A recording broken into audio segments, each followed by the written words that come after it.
প্ৰধানমন্ত্ৰী Narendra Modi vocal for local বাণীক সৰুগত কৰি দীপাৱলী আৰু কালী পূজাৰ উপলক্ষে স্থানীয় মৃৎশিল্পসকলৰ জীৱিকা পুনৰুদ্ধাৰ কৰাৰ ক্ষেত্ৰত সকাহ আৰু উৎসাহ যোগাবৰ বাবে ভাৰতীয় জনতা যুৱ মৰ্চা দেৰগাঁও নগৰ মণ্ডলৰ উদ্যোগত দেৰগাঁও নগৰৰ বিভিন্ন ৰাইজৰ ঘৰে ঘৰে গৈ পূজাৰ শুভেচ্ছা দিয়াৰ লগতে 1100 মাটি চাকিৰ বিতৰণ কৰা হয়।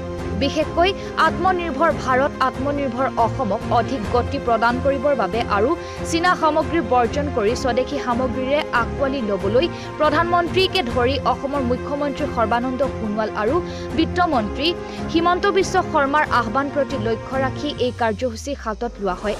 দেৰগাঁও নগৰ মণ্ডল যুৱ মৰ্চাৰ সভাপতি নীলোৎপল বৰুৱা আৰু যুৱ মৰ্চাৰ সাধাৰণ সম্পাদক শুভাংকৰ ঘোষে বিভিন্ন ঘৰৰ পৰিয়ালবৰ্গক বিশেষকৈ চীনা সামগ্ৰী বৰ্জন কৰি স্বদেশী সামগ্ৰী আকোৱালি লোৱাৰ ক্ষেত্ৰত আলোচনা কৰে।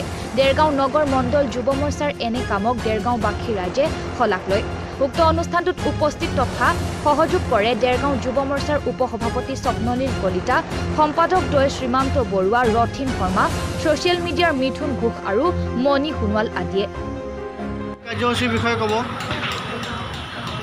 দেৰগাঁও টাউন মণ্ডল যুৱ মৰ্চাৰ ফালৰ পৰা মাননীয় প্ৰধানমন্ত্ৰী নৰেন্দ্ৰ মোদীয়ে যি আহ্বান জনাইছিলে আত্মনিৰ্ভৰশীল ভাৰতৰ, তাৰ প্ৰতি লক্ষ্য ৰাখি বিদেশী সামগ্ৰী বৰ্জন কৰি স্বদেশীয় সামগ্ৰীৰে আমাৰ উৎসৱসমূহ উদযাপন কৰাৰ উপলক্ষে প্ৰায় 1000মান চাকি দুখীয়া শ্ৰেণীৰ মাজত আমাৰ যুৱ মৰ্চাৰ ফালৰ পৰা বিতৰণ কৰা হয়।